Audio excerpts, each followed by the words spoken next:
저만 편한 상태인 것 같아서 죄송스럽습니다. 좋은 답변을 드리겠습니다. 예.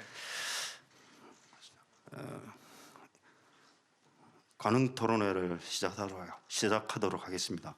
저는 관훈클럽 69대 총무를 맡고 있는 박민입니다. 현재 문화일보 논설위원으로 재직 중입니다. 관훈 토론회는 1980년 서울의 봄 당시 삼김 초청 토론회를 시작으로 국내 정치 토론 문화를 정착시킨 이래 87년도에는 일로 삼김 대선 후보 토론회를 시작으로 대선 때마다 주요 후보 초청 토론회를 개최해서 대통령 후보를 검증하는 중요한 통과 의례로 정착됐습니다. 올해에도 이번 대선과 관련해서 지난해 11월 10일 이재명 더불어민주당 대선 후보, 지난해 12월 14일 윤석열 국민의힘 대선 후보를 상대로 토론을 진행한 바 있습니다.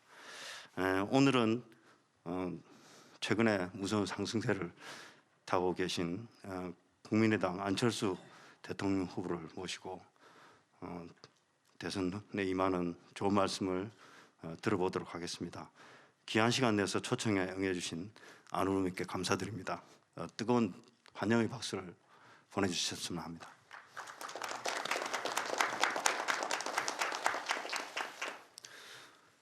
안 후보님은 그 관훈 클럽 최다 초청 연사입니다. 토론만 이번으로 5번째고 포럼까지 합치면 6번째 참여를 해주셨습니다. 안 후보님 대해서는 굳이 구체적인 일정은 이력은 소개를 안 드려도 잘 아시겠지만 그 학력이나 경력은 타의 추정을 불허하십니다. 재산도 많으시고요. 그리고 지난 2012년 9월 19일 정치권에 입문한 이후에 어려운 와중에서도 중도의 길을 꾸준히 지켜오셨고 도덕적인 문제도 제기된 바 없는 미래의 정치를 늘 말씀하시는 후보이십니다. 오늘도 늘 강조하시는 미래의 담론을 말씀을 많이 해주셔서 이번 대선에 대해서 국민들이 너무 걱정을 많으신데 미래와 희망을 이야기하고 생각할 수 있는 그런 토론회가 됐으면 합니다. 그럼 오늘 패널로 참석하신 분을 소개해드리도록 하겠습니다. 저 기준에서 오른쪽으로부터 소개 올리겠습니다. 제일 오른쪽은 장진모 한국경제부장이십니다. 그다음에 권태호 한겨레 책무실장이십니다. 그리고 그다음에 SBS 고희경 선임기자이십니다. 그리고 제 왼쪽에 조남규 세계일보 부국장이십니다. 그 다음에 김정곤 한국일보 논설위원이십니다.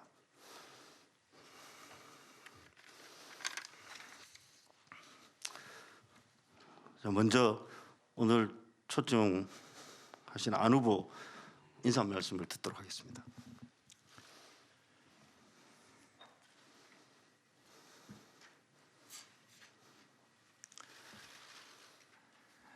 존경하는 박민 관훈클럽 총무님, 그리고 클럽 운영위원님, 편집위원 여러분 반갑습니다. 국민의당 대통령 후보 안철수입니다. 2016년 이후에 이번까지 5번째 토론회입니다. 거의 매년 초청을 해주시게 된 것을 큰 영광으로 생각합니다. 무엇보다도 중견 언론인 분들과 심도 깊은 질의응답과 토론을 통해서 늘 많은 것을 배워갑니다. 깊은 감사의 말씀 드립니다. 코로나19 확진자가 하루 3만 명을 넘어선 지 나흘째입니다. 이달 말이면 하루 17만에서 18만 명의 확진자가 발생할 거라는 전망도 나왔습니다. 치명률이 낮아서 다행이라고 생각하는 분들도 계시겠지만 오미크론 변이가 절대 감기 수준이 아니라는 전문가들의 견해에 우리는 더 많은 귀를 기울이고 조심해야 할 때입니다. 문 대통령께서는 이번 유행이 일상 회복으로 가는 마지막 고비라는 말씀을 하시는데 매번 그렇게 아니라고 비과학적인 말씀을 하시면 안 됩니다. 판단은 질병관리청 그리고 보건의료 전문가들과 과학자들의 몫입니다. 문제는 이번 코로나19 사태가 종료돼도 끝이 아닐 거라는 점입니다. 노무현 대통령 때 사스, 그 다음 대통령인 이명박 대통령 때 신종플루, 그 다음 대통령인 박근혜 대통령 때 메르스, 그리고 지금 문재인 대통령 때 코로나19, 그리고 지금도 현재 진행형입니다. 이런 추세를 보면 안타깝게도 이번에 뽑힐 대통령 역시 재임 기간 동안 코로나19 이외에도 다시 새로운 대규모 감염병 사태를 맞이할 가능성이 매우 높다는 게 전문가들의 견해입니다. 대규모 감염병은 사람의 목숨뿐만 아니라 경기 악화와 심각한 재정 문제를 가져옵니다. 실제로 이번에 제출된 14조 원의 추경도 모자란다면서 자영업 사장님 지원을 위해 35조, 50조, 100조까지 필요하다는 말이 나오고 있습니다. 이제 대규모 감염병에 대한 방역은 보건이나 의료의 영역을 넘어 경제와 민생 문제가 된 겁니다. 방역 문제가 먹고 사는 경제 문제고 방역 리더십이 경제 리더십이고 방역 대통령이 경제 대통령인 시대가 된 겁니다. 당연히 다음 정부에서 대한민국을 이끄는 리더십은 과학 방역을 통해 감염병을 물리치고 경제를 살리는 과학적 리더십이어야 합니다. 지금 빛의 속도로 바뀌는 세상에서 20세기 낡은 리더십으로는 전환기의 새로운 위기들에 제대로 대응해 나갈 수 없습니다. 현재의 시대와 상황이 진영 정치의 액지들은 낡은 정치와 리더십으로 헤쳐나갈 수 있는 시대가 아닌 겁니다. 어제까지 7,000명 가까운 우리 국민이 코로나19로 사망했습니다. 그보다 몇백 배나 많은 수백만 명의 국민들이 경제적 사망 위기에 내몰리고 있습니다. 그렇게 이번 정권 교체는 닥치고 정권 교체가 되어서는 안 됩니다. 더 좋은 대한민국을 만들 수 있는 더 좋은 정권 교체가 되는 것이 중요합니다. 국민의 죽음을 방치하고 경제를 고사 상태로 만든 무책임하고 무능한 비과학적인 리더십을 국민을 살리고 경제를 살리는 과학적 리더십으로 바꾸는 것이어야 합니다. 과학적 지식이 있어야 사람을 살릴 수 있습니다. 사람을 살리는 사람이 경제도 살릴 수 있습니다. 현대 사회의 리더가 꼭 과학 기술자일 필요는 없습니다. 그렇지만 적어도 전문가들에게 정확하게 질문하고 답변을 이해할 수 있는 교양과 기초 지식 그리고 글로벌 감각을 가지는 것이 필요한 이유입니다. 오늘 중견 언론인 분들과의 대화를 통해 더 깊은 세상을 배우고 저도 평소 고민하던 생각을 말씀드리는 귀중한 기회로 삼겠습니다. 고맙습니다. 네, 안 후보님의 이번 대선을 대하는 입장과 주요 정치 국정 현안에 대한 말씀 잘 들었습니다. 오늘로 대선이 29일 남았습니다. 남은 대선의 최대 변수로 여러 가지 꼽히지만 역시 단일화 문제입니다. 좀 더 덕담의 수준의 질문을 드리고 싶지만 워낙 지금 안 후보님 입에 전국에 관심이 집중되어 있기 때문에 첫 질문은 역시 단일화부터 시작해 볼까 합니다. 먼저 이 질문의 첫 시작은 한겨레 권태호 실장께서 해주시겠습니다. 국민의힘 윤석열 후보가 최근에 후보 단일화를 배제하지 않겠다고 해서 야권 후보 단일화를 사실상 공론화에 나섰습니다. 이에 대한 안 후보님의 생각이 궁금합니다. 저는 제가 정권 교체의 주역이 되려 나왔습니다. 당선이 목표지 완주가 목표가 아닙니다. 저는 최선을 다해서 제가 어떤 사람이고 지금까지 어떻게 살아왔고 그리고 앞으로 대한민국의 비전에 대해서 그리고 또 구체적인 정책에 대해서 말씀드린다면 국민들께서 인정해 주실 거라고 생각합니다. 그리고 굉장히 귀중한 시간을 단일화에 거의 한 15분에서 30분 이렇게 쓰는 일은 없었으면 좋겠습니다. 최대한 압축해서 하도록 하겠습니다.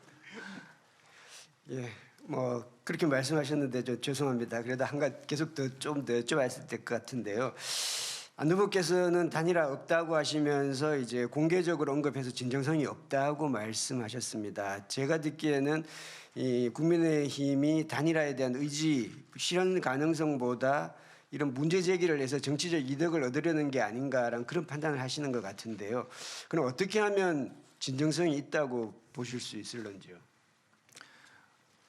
제가 다른 당이니까 그 당 내부 사정을 어떻게 알겠습니까만 언론을 통해서 들려오는 정보에 의하면 내부적으로도 크게 둘로 나뉘어져 있다고 보고 그리고 그 둘 간에도 서로 이렇게 공론화 또는 합의가 되지 않는 걸로 알고 있습니다.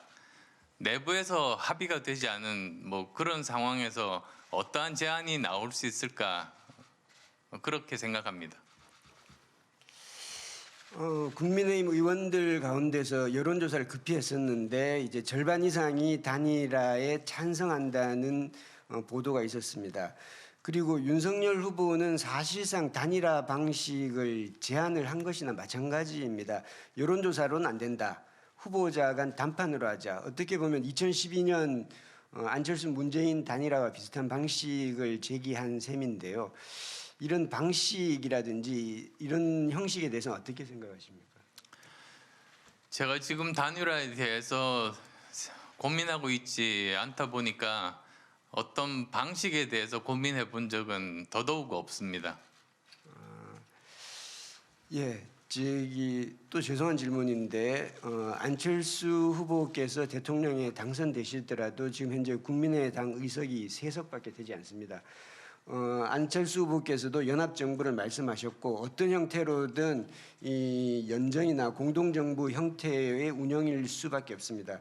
그런데 윤석열 국민의힘 후보는 구체적으로 DJP를 얘기하면서 공동정부로 해서 단일화 조건에 대한 의견도 사실상 제시한 거나 마찬가지입니다. 이런 방식에 대해서는 어떻게 생각하십니까? 저는 양당 어느 쪽이 집권을 하더라도 여전히 내각도 그렇고 국민도 그렇고 반으로 나뉘어져서 있을 거라고 생각합니다. 저는 오히려 저야말로 제가 유일하게 이런 실질적인 국민통합 내각을 만들 수 있는 적임자다라는 생각을 합니다. 저는 어디 빚진 것도 없습니다. 저는 어떤 문제를 해결하는데 가장 적합한 인재가 그것이 좌쪽에 있던 사람이든 우쪽에 있던 사람이든 그것 가리지 않고 널리 중용해서 쓸 수 있는 거의 유일한 사람이라고 생각합니다. 프랑스 마크롱 같은 경우도 저보다도 더 국회의원이 없었지 않습니까? 저는 그래도 몇 명이라도 있는데 거기는 한 명도 없었으니까요. 그렇지만 제일 먼저 한 일이 국민통합 내각을 만들고 거기서 좌우를 가리지 않고 내각을 구성했습니다. 그러다 보니까 70년 동안 못 고친 프랑스 병이라고 하는 노동개혁을 완수할 수가 있었습니다. 저는 그것과 마찬가지로 일단은 내각을 만들어서 제일 먼저 할 수 있는 일은 각 후보들의 공통된 공약에 대해서 먼저 진행을 하는 겁니다. 그러면 아무리 민주당 다수의 의석이라고 할지라도 그것은 통과하는데 큰 문제는 없지 않겠습니까? 그리고 또 그 과정 중에 아마도 여러 가지 대선 이후에 여러 가지 정치 구도가 국회 내에서도 바뀌는 이합 집산이 일어날 가능성이 저는 굉장히 많다고 봅니다. 지금 거대 양당들이 내부적으로 금들이 쩍쩍 갈라져 있다는 거 저는 알고 있습니다. 그래서 아마도 마음에 맞는 사람들끼리 그렇게 다시 재편이 일어날 수도 있는데 뭐 제가 거기에 관여하고 싶은 생각은 전혀 없습니다. 그리고 또 취임 한 달도 되지 않아서 지방선거가 있습니다. 4,000명에 달하는 전국에 있는 시도지사 그리고 지방의원들을 뽑는 선거입니다. 그러면 국민들은 대통령에 당선된 사람이 일할 수 있는 여건을 만들어 주시는 게 또 국민들이십니다. 마치 프랑스 마크롱 대통령 당선시켜 놓고 그 다음 총선에서 일당으로 만들어 준 것과 같은 이치입니다. 아마도 그렇게 일이 전개되지 않을까 생각합니다. 그래서 저는 오히려 그 세력이라는 게 뭡니까? 저는 그게 저 기득권 정치 세력의 국민을 속이는 거라고 생각합니다. 세력이 없으면 뭘 못한다? 저는 그게 이해가 안 됩니다. 세력이라는 게 결국은 우리나라 전체 인구 중에서 얼마나 많은 전문가들이 있습니까? 그리고 그 중에서도 정치권에 있는 사람도 있고 정치권 바깥에 있는 더 좋은 전문가들도 많습니다.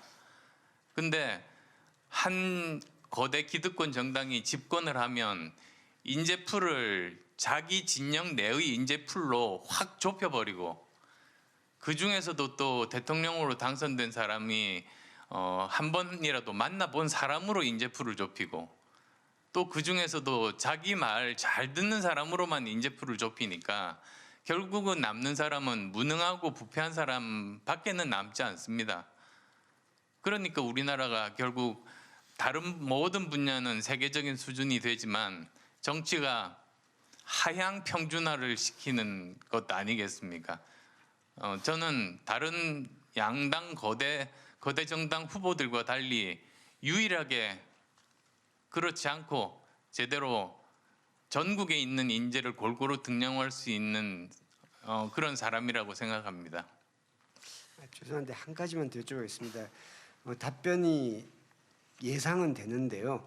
윤석열 후보가 DJP 연합을 제안한 거는 좀 더 구체적으로 얘기하면 안철수 후보에게 책임 총리를 제안하고 DJP하고 방식과 똑같이 국민의당 소속이든 여러 명의 이제 장관 추천권을 주는 형태로 더 구체화하면 그런 식의 제안도 가능하리라고 보는데 그런 식의 제안이 들었을 때는 어떻게 하시겠습니까?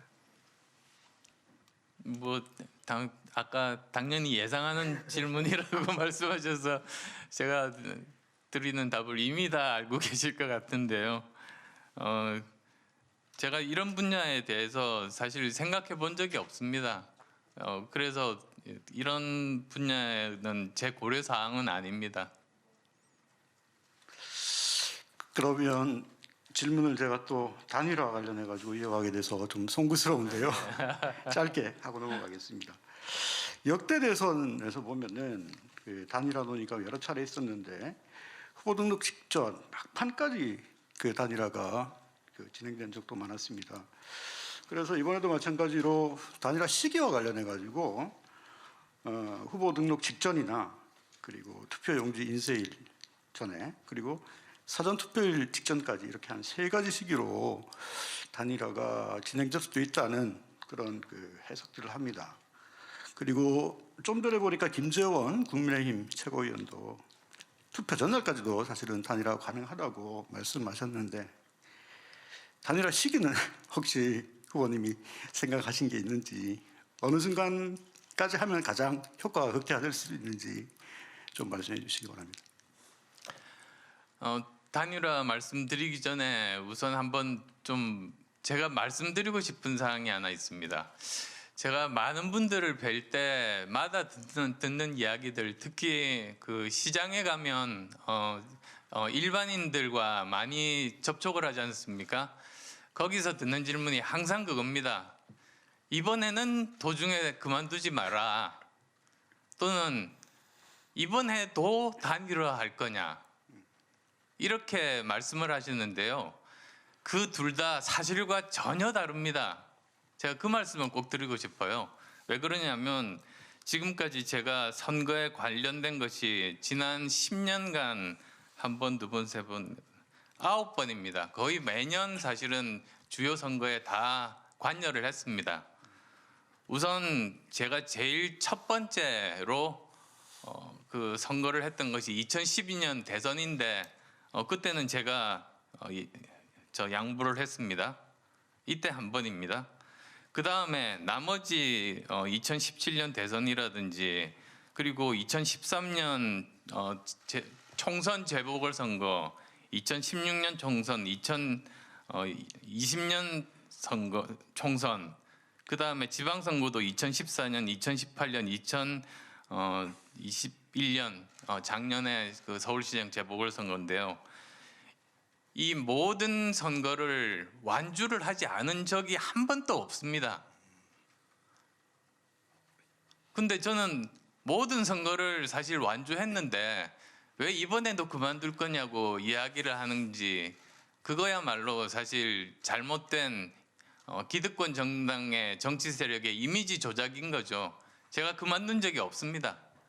그러니까 제일 처음 제가 2012년 대선에 출마했을 때 그때는 정치나 또는 사람에 대해서 처음이다 보니 너무 선의로 대했구나 하고 저 스스로 다시는 그런 실수를 반복하지 않아야 되겠다, 그런 교훈을 얻었던 것이고요.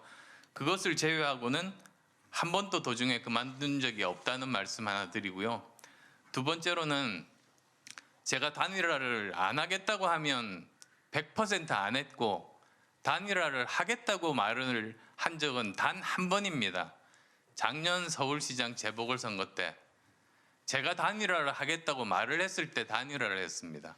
그래서 단일화도 매 선거마다 제가 했던 것이 아니고 단 한 번 했습니다. 근데 많은 분들이 잘못 알고 계셔서 제가 이 9번의 선거 매번 선거 때마다 도중에 그만두고 도중에 단일화를 했다고 이렇게 잘못된 이미지가 씌워진 겁니다. 그래서 뭐 그게 사실은 뭐 제 잘못이죠. 그런 것들까지도 바로 잡을 수 있는 역량이 있는 게 정치인 아니겠습니까? 농부가 밭을 탓하겠습니까? 그래서 정말 좋은 이번 기회에 그 사실만은 분명하게 말씀드리고 싶습니다. 말씀이 너무 길어서 죄송합니다. 아닙니다. 예. 저 보충 질문을 좀 사회 입장에서 하나 드리겠습니다. 안 후보님 그 개인 정치적 과정에서의 그 단일화에 관련된 잘못 지어진 이미지 같은 데서 충분히 해명이 필요할 걸로 봅니다. 근데 다만 이제 제가 두 가지 좀 말씀드리고 싶은 건, 첫째는 어느 선거에서보다 안 후보께서 정권 교체의 필요성에 대해서 강하게 말씀을 하고 계시고 해오고 계시고, 두 번째는 조금 전에 말씀하셨지만 정부의 구성과 국정 운영 방식에 대해서도 좋은 말씀을 해주셨는데, 이 두 가지가 결국은 일종의 집권을 해야 대통령이 당선돼야 가능한 이야기들입니다. 근데 현재의 지지율을 감안하면 29일간의 극적인 변화가 없으면 당선 가능성이 그렇게 높은 걸로 볼 수 없는데, 그렇다면 물론 개인적인 정치적 그 평가나 정치인 안철수에 대한 평가도 중요하지만 대한민국의 여러 가지 상황을 감안할 때 정권 교체가 중요하고 제대로 된 국가 운영이 필요하다면 그런 큰 대의적 차원에서 적어도 단일화 논의 자체를 원천적으로 배제하기보다는 그런 이상을 실현할 수 있는 조건이 충족이 되면 협상에 응해야 되진 않나, 이런 생각도 드는데 이 부분에 대해서는 어떻게 하는지 조금 추가로 한번 답변 좀 해주셨으면 합니다. 우선은 뭐 직접적으로 제가 어떤 제안을 받은 적이 없습니다. 이제 그건 분명하게 말씀을 드리고요. 그 다음에 저는 정권 교체가 필요하다고 생각하지만 정권 교체가 목적이 아닙니다. 더 좋은 대한민국을 만드는 게 목적입니다. 그리고 정권 교체는 그를 위한 수단이자 과정입니다. 저는 그렇게 되는 것이 맞다고 봅니다. 닥치고 정권 교체하고 나서 5년간 지난 5년의 그런 잘못된 국정 운영보다 더 아마추어적인 국정 운영이 벌어져서 우리나라가 더 어려워지면 어떻게 됩니까? 그러면 왜 정권 교체를 하겠습니까? 정권 교체는 지난 5년간 잘못된 국정 운영에 대한 실패에 대한 응징과 동시에 더 잘할 거라는 기대 때문에 정권 교체 열망이 높은 것 아니겠습니까? 근데 정권 교체는 됐는데 나라는 더 엉망이고 나락으로 떨어진다. 이러면은 저는 절대로 안 된다고 생각합니다. 그게 제가 정권 교체만 부르짖는 것이 아니라 더 좋은 정권 교체라고 강조하는 이유입니다. 더 좋은 정권 교체라는 것은 더 좋은 대한민국을 만들 수 있는 정권 교체, 그것을 말씀을 드리고요. 지금 우리나라가 정말 위기 상황입니다. 저는 너무 우리가 서로만 바라보고 싸우고 있는 것이 아닌가. 그 사이에 전 세계는 빛의 속도로 이렇게 앞으로 나가니까 우리는 사실 그 자리에 가만 서 있으니까 빛의 속도로 멀어지는 거죠, 사실. 지금 그런 상황입니다. 그래서 제발 우리의 상대는 우리 바깥에 있고 우리 내부는 어떻게 보면 진보 보수 또는 좌파 우파라는 것이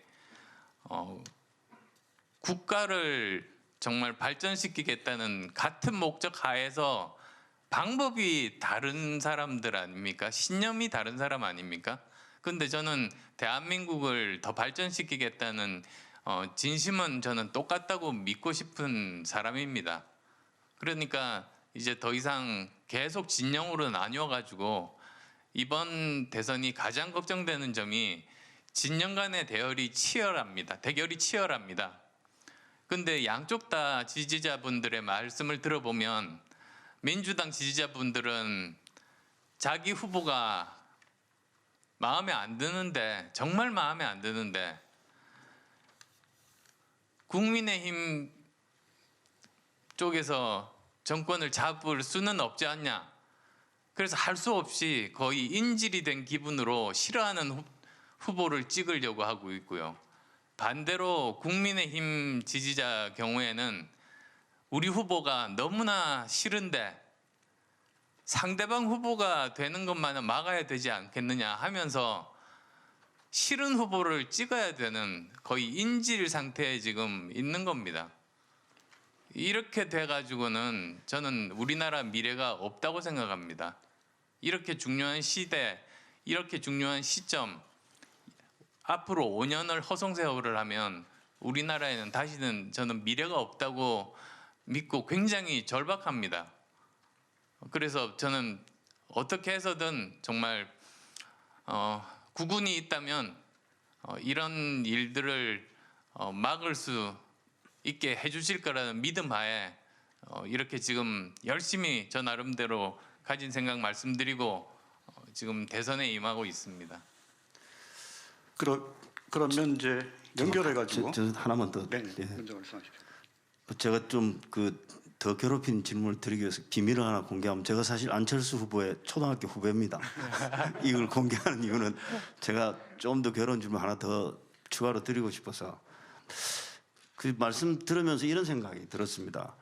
더 좋은 정권 교체, 또 정말 위기에 처한 대한민국을 구하기 위해서라도 정치가 현실이라는 점을 감안하면 오히려 단일화에 적극적으로 나서는 게 조금이라도 더 좋은 정권 교체, 또 시대 교체, 국가의 비전, 미래를 설계하는 데 도움이 되지 않을까, 이런 생각도 합니다. 만약에 현실적으로 생각해 보면 그냥 정치적인 공학적으로 따지면 이 대선 결과가 이재명 후보가 당선되면 정치적으로 안 후보에게는 약간 정치적 미래가 있을 수 있습니다. 보수와 중도를 합하는 새로운 대안이 될 수 있을 테고, 반면에 윤석열 후보가 당선이 된다면 안 후보의 정치적 영역은 더 좁아질 수 있습니다. 더 큰 문제는 그렇게 비판하시는 양 진영의 어느 한쪽이 일방적으로 당선됐을 때 그 걱정하는 나쁜 정권 교체,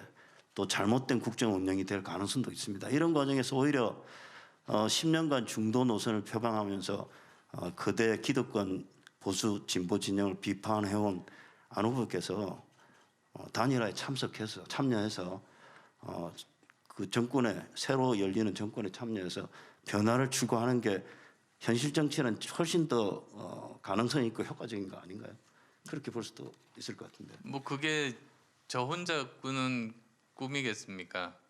저는 어떤 제안도 받은 적 없습니다.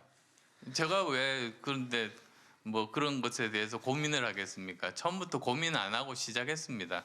끝까지 갈 생각을 하고 시작했고, 저는 이번 대선에 나온 가장 큰 목적 중에 하나가 지금 대한민국이 이 글로벌 사회에서 얼마나 지금 위기에 처해 있는지를 많은 분들이 모르셔서 그것에 대해서 말씀을 드리고, 그리고 지금 이런 치열한 미국과 중국의 과학기술 패권 전쟁 속에서 앞으로 5년이 대한민국의 운명을 좌우할 중요한 시기인데 대한민국의 생존 전략이 무엇인가, 그걸 대한민국의 화두로 만들고, 그 다음 또 세 번째로는 앞으로 무엇을 먹고 살 것인가, 그것을 말씀드리러 나왔습니다.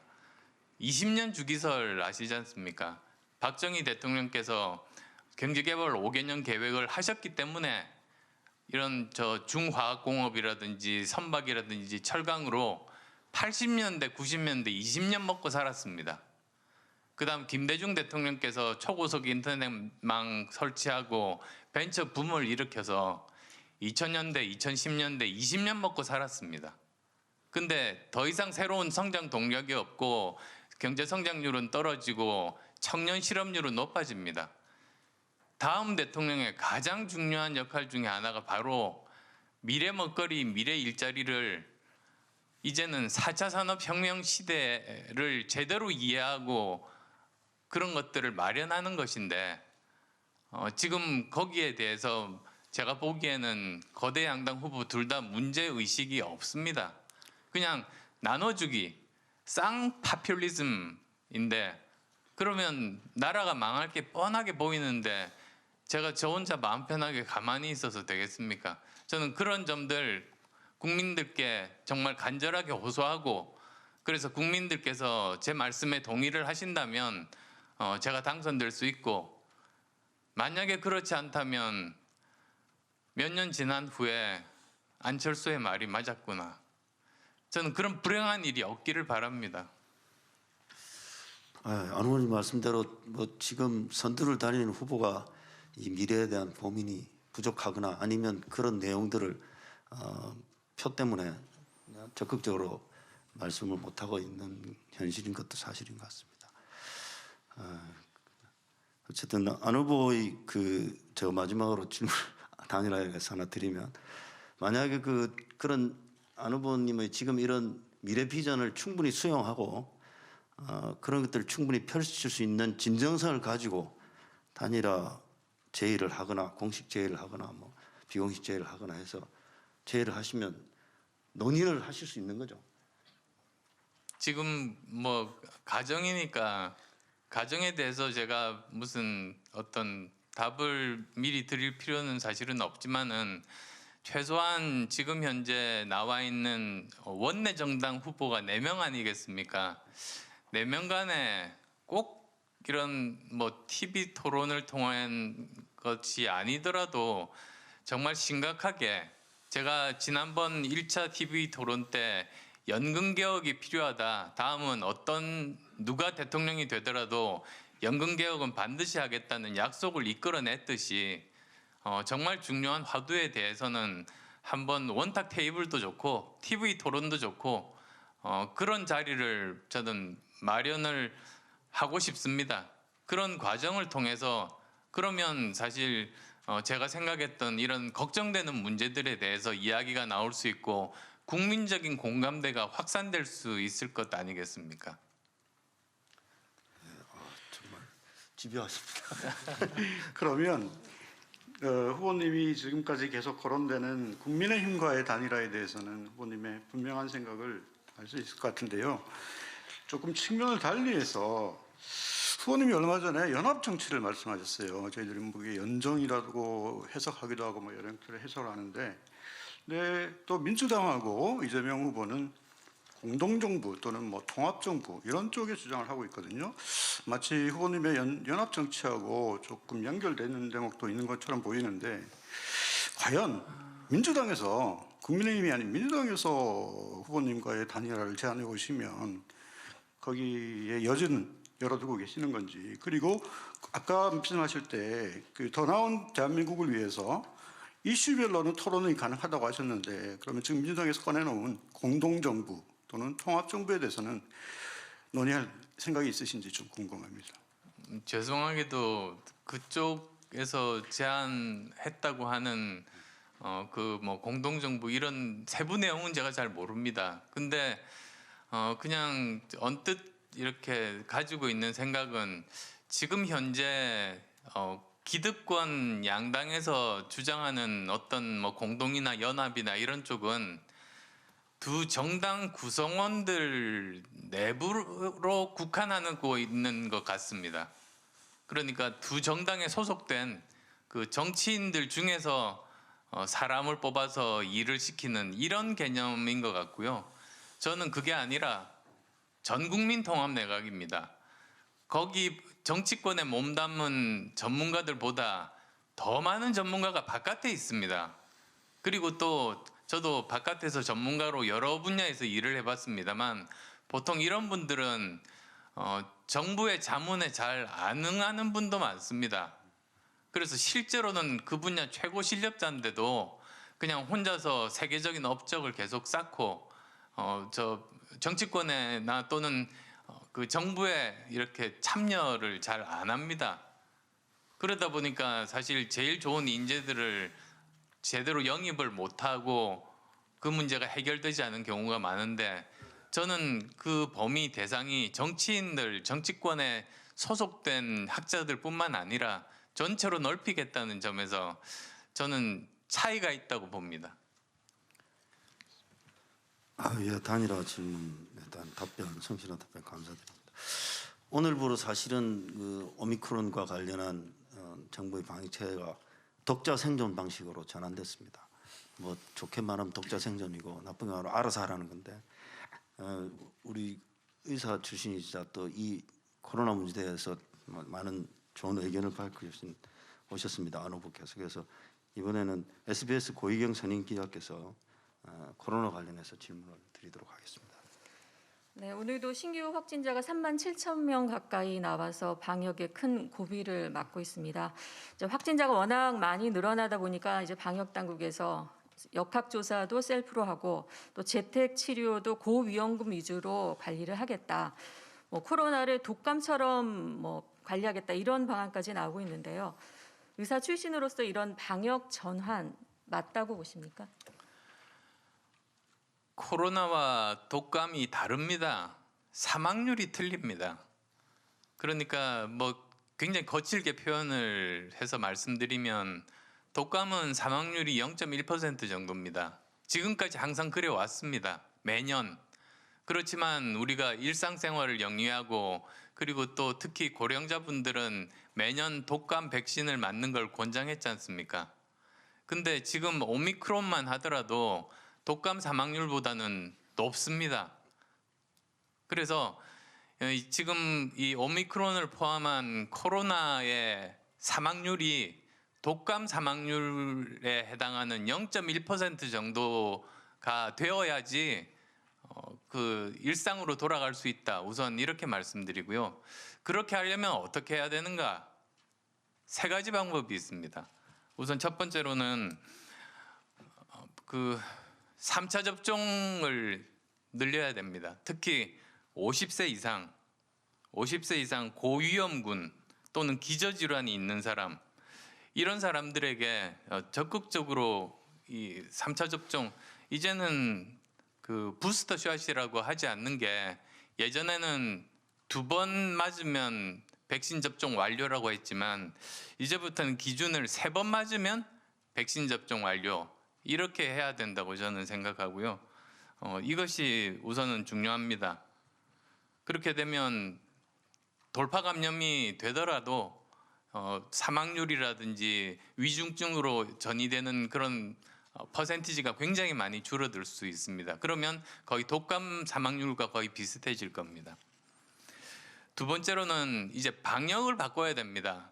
방역 지금까지 했던 것은 국가 공무원이 방역 공무원이 일일이 확진자 동선을 다 파악을 한 다음에 거기에 겹쳤던 사람들 그 데이터를 확인을 해서 2, 3일 후에 문자를 보내서 검사 맡으라고 그렇게 알려줍니다.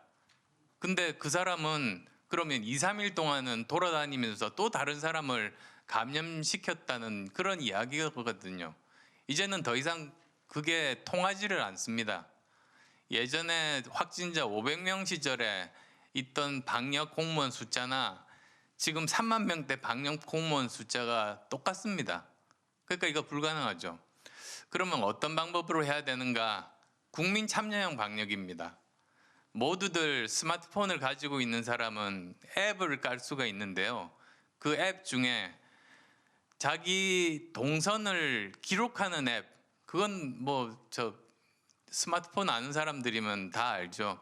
그러니까 자기 동선을 기록을 하되 프라이버시가 보호돼서 정부에서는 그 데이터를 들여다보지 못하게 그렇게 만들어진 앱이 이미 올라와 있습니다.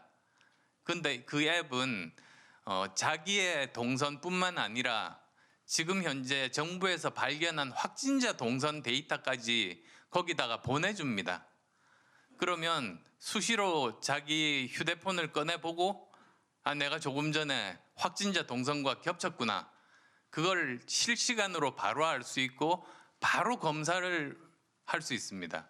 그러면 그만큼 이 확진되는 사람의 숫자를 굉장히 많이 줄일 수가 있는 거죠. 그 다음에 세 번째가 그 위중증자에 대해서 치료를 할 수 있는 충분한 병상과 의료진이 확보가 되어야 됩니다. 병상은 사실 만들 수 있습니다. 킨텍스 전체 비워놓고 병상 만들어도 됩니다. 그런데 문제가 의료진입니다. 의료진은 확보하는데 시간이 걸립니다. 우리나라 전체 그 의료진 중에서 공공이 10%, 민간이 90%인데 거의 지금은 공공의료진 위주로 지금 되고 있거든요.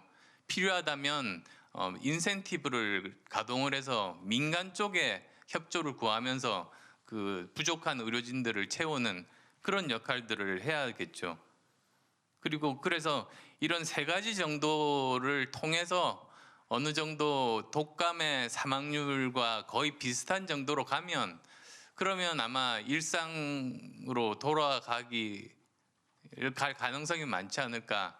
아마도 올해 하반기 정도 다음 대통령이 이런 것들을 제대로 잘 시행을 한다면 아마 하반기 정도의 정상화가 될 것이라고 예측합니다. 굉장히 구체적으로 말씀을 해주셨는데요. 오늘 모두 발언에서도 과학 방역을 강조를 하셨습니다. 그렇다면 지금 현행 영업 시간 제한이라든지 그런 사회적 거리두기에 대해서 비과학적이라고 보시나요? 지금 정부가 하는 것은 정치 방역입니다. 한마디로. 그러니까 객관적인 사실에 근거한 과학적인 그 해결 방법을 쓰는 것이 아니고 그리고 전문가의 의견을 듣는 것이 아니라 비전문가가 국민 여론을 보면서 그때그때 주먹구구식으로 하는 방역이 바로 정치 방역입니다. 근데 이게 아니라 이제 과학 방역으로 바꿔야 된다는 말은 가장 중요한 건 전문가에게 결정권을 주는 겁니다. 유명한 사진 아실 겁니다. 오바마 대통령 때 빈라덴 사살 작전 백악관 사진, 흑백 사진 기억하실 겁니다. 거기 보면 테이블 중앙에 오바마 대통령이 없습니다. 장군이 앉아 있습니다. 오바마 대통령은 바로 옆에 구석에 쭈그리고 앉아서 이렇게 보고 있는 사진. 그게 미국도 그렇게 하고 있고 그게 지금 이 복잡한 21세기의 국가 운영 방식을 대표적으로 보여주는 겁니다. 20세기에는 산업화 시대에는 워낙에 전문가들의 의견을 듣고 의사결정권자가 결정을 해도 될 정도로 단순했습니다. 근데 이제는 각 분야마다 굉장히 복잡해져서 그 분야 그리고 굉장히 빨리 변하기 때문에 그 분야의 정확한 상황을 파악하고 정확한 해법을 제시하는 것은 현장 전문가들밖에는 못합니다. 그러니까 이제는 그걸 완전히 바꿔야 되는 거죠. 현장 전문가 보고를 듣고 아무것도 모르는 의사결정권자, 대통령, 국무총리, 장관이 결정하는 것이 아니라 반대로 전문가가 현장에서 바로 책임지고 결정하게 해주고 그것을 정부에서 뒤에서 뒷받침한다. 사실 그게 과학 방역의 가장 중요한 부분입니다. 그럼 현장 전문가들의 의견을 많이 들어보셨을 것 같은데 지금 가장 필요한 대책은 그럼 뭐라고 생각하세요? 가장 필요한 대책이 사실 아까 말씀드린 그 세 가지 분야이고요. 아까 오미크론에 대해서 제가 그 말씀드렸지 않습니까? 그리고 뭐 그것뿐만이 아니라 저는 장기 대책이 필요하다고 봅니다. 아까 서두에도 말씀드렸습니다만 다음 대통령 때 새로운 감염병이 또 찾아올 확률이 굉장히 높습니다. 왜 그러냐? 지금까지 인간과 아직 한 번도 접촉하지 않은 바이러스가 160만 종으로 추정됩니다. 근데 그건 다 저 오지의 야생동물에 서식하고 있습니다. 근데 인류 역사상 지금까지 서로 접촉할 일이 없었던 거죠. 코로나19도 옛날부터 있었지만 접촉할 일이 없어서 인류 역사상 코로나19 사태가 생기지는 않았었던 겁니다. 근데 문제는 사람이 개발을 하면서 점점 밀림 속으로 파고 들어가고 그리고 지구온난화 때문에 야생동물 서식지가 바뀌면서 불행하게도 이게 결국은 접촉이 돼버렸죠. 그래서 코로나19가 지금 전 세계로 퍼졌는데 문제는 아직도 이제 160만 종이 지금 있습니다. 그러니까 모두 다 코로나19 같지는 않지만 굉장히 위험한 게 많습니다. 그래서 과학자들이 이걸 이제 미리 대비하려고 탐험대를 보냈습니다. 그래서 과학자들이 밀림 속에 들어가서 거기에 있는 야생동물을 잡아서 미지의 바이러스를 채취해서 실험을 해서 이제 정체를 밝힌 바이러스가 한 3,000종 정도 됩니다. 굉장히 열심히 했죠. 그래서 159만 7천 종이 아직 남았습니다. 그러니까 이게 제가 드리고 싶은 말씀은 이런 상황이기 때문에 우리가 꼭 해야 될 일은 지금 이번 문재인 정권 동안에 그 정치 방역으로 제대로 잘 못한 것들이 많습니다. 데이터들도 굉장히 많은데 제대로 분석이 안 돼 있습니다. 그래서 빨리 그런 경험들을 바탕으로 해서 첫 번째, 세계 최고의 방역 시스템을 만들어서 대기하고 있어야 됩니다. 그 감염병 전문 병원 그리고 또 이건희 전 회장이 7천억 기부해서 만들려고 했던 중앙 감염병 전문 병원 이런 시스템들을 미리 만들어 놓고 두 번째로는 백신 주권 국가가 돼야 됩니다. 우리가 백신 못 구해서 얼마나 고생했습니까? 그리고 백신은 한 달 안에 전 국민이 맞는 게 제일 효과가 좋습니다. 당연하죠. 우리는 백신을 못 구해서 질질 끌면서 6개월, 9개월 끄니까 지금 또 돌파 감염이 생기고 효과가 없고 이렇게 된 겁니다. 사실 빨리 못 구했기 때문에. 그래서 근데 우리나라가 초기에 사실 정부가 국민들에게 잘못된 인식을 심어준 것이 우리나라가 백신 개발 능력이 있는 나라처럼 호도를 했습니다. 우리나라는 백신 개발 능력이 없는 나라였습니다. 근데 어쨌든 지금 현재 여러 군데서 노력한 결과 민간 중에서 한 곳에서 지금 임상 3상의 한계가 지금 올라가 있습니다. 만약에 그게 통과가 된다면 사실 우리가 백신 주권 국가가 되는 첫 번째 백신이 되는 거죠. 그런 것들을 좀 더 투자해서 미리 대비하는 그 두 가지가 저는 필요하다고 봅니다. 역시 전문가다운 식견 잘 들었습니다. 오늘 아침 조안에 그 GDP 대비 자산세가 대한민국이 드디어 OECD 국가 중에 1위를 기록했다는 보도가 있었습니다. 문재인 정부 초기에 8위였다가 4년여 만에 수직 상승해서 1위가 됐습니다. 부동산 문제는 뭐 문재인 정부 스스로도 인정하시지 최대의 실정이었습니다. 세부담은 늘어나고 집값은 급상승했습니다. 이와 관련해서 한국경제 장진모 부장께서 부동산 문제에 대해서 질문을 해주시겠습니다. 예, 부동산 문제에 대해서 한 두세 가지 질문 드리겠습니다. 결국 우리나라 부동산 관련 자산세의 GDP 대비 비중이 이제 프랑스와 같이 세계 1위로 올랐었다는 건 결국은 물론 종부세 그리고 양도세의 중과 문제에 따른 세율 인상도 있지만 가장 큰 근본적인 건 집값 상승에 따른 세금 부담입니다. 많은 사람들이 이제 집값 상승으로 고통을 받고 있고 집이 없는 사람은 내 집 마련 기회가 없다고 이제 울상이고 집이 있는 사람은 세부담으로 이제 고통을 또 호소하고 있는데요. 후보님은 왜 집값이 올랐다고 보시는지요? 이 정부의 정책 실패이고 그 정책 실패의 근본 원인은 수요를 틀어막은 것 아니겠습니까? 근데 왜 수요를 틀어막았을까 생각해 보면 이 사람들은 전체 가구 수와 전체 그 주택 수가 이제 거의 비슷하니까 더 이상 공급이 필요 없다고 이걸 잘못한 겁니다.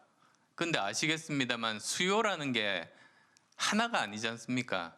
지역마다 각각의 수요가 따로 있고 그리고 신규 아파트를 원하는 수요가 따로 있고 평형에 대한 수요가 따로 있습니다. 그 수요를 맞추는 공급이 있을 때 주택 가격이 안정되는 거죠.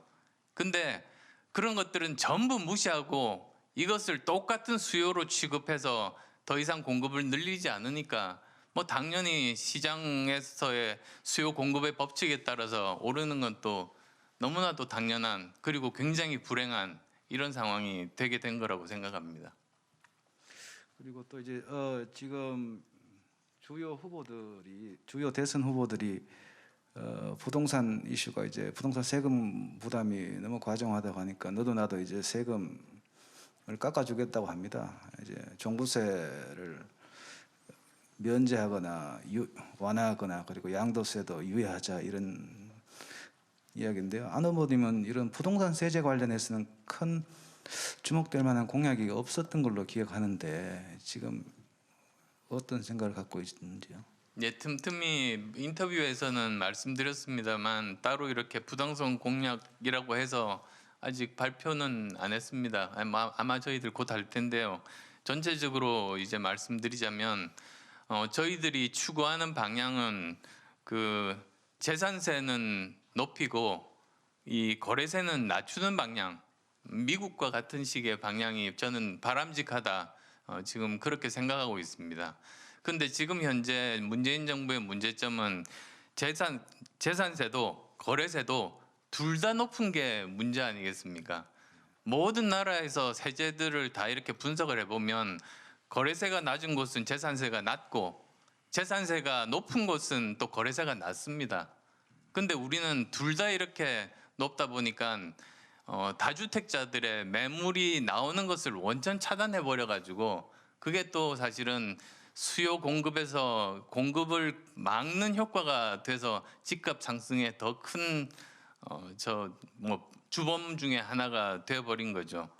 그래서 저는 지금이라도 그런 그 양도세를 이렇게 점진적으로 낮추거나 아니면 한시적으로라도 아주 낮춰가지고 지금 현재 다주택자의 매물이 시장에 나올 수 있도록 하는 것.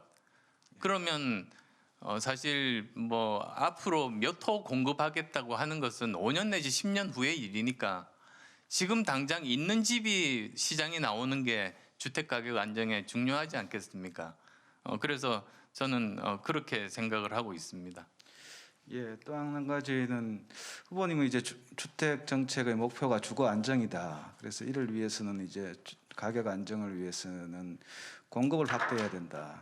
이렇게 말씀하셨습니다. 그리고 임기 말까지 현재 한 61%인 주택권 보급률을 80%까지 올리겠다고 하셨는데 서울시 같은 경우는 이제 집 지을 땅들이 별로 없습니다. 그래서 재건축, 리모델링 이런 것들을 좀 활성화시켜야 한다는 게 시장 전문가들의 이야기인데 가령 대치동 음마 아파트의 경우 20년 동안 이제 재건축을 추진하다가 아직까지 이제 출발도 못하고 답보 상태에 있는 거거든요.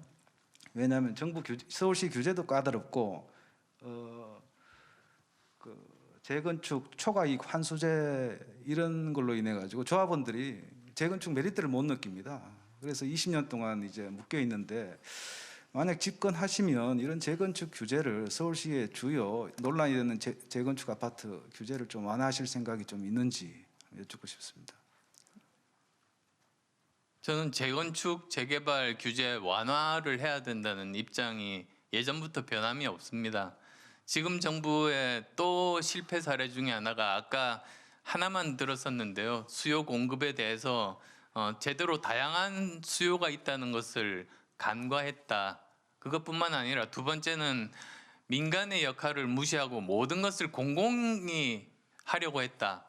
그래서 가령 예를 들면 재개발 같은 경우도 공공 재개발을 하고 개발 이익 90%를 환수하겠다니까 도대체 누가 거기에 참여를 하겠습니까? 비현실적인 그런 정책 아니겠습니까?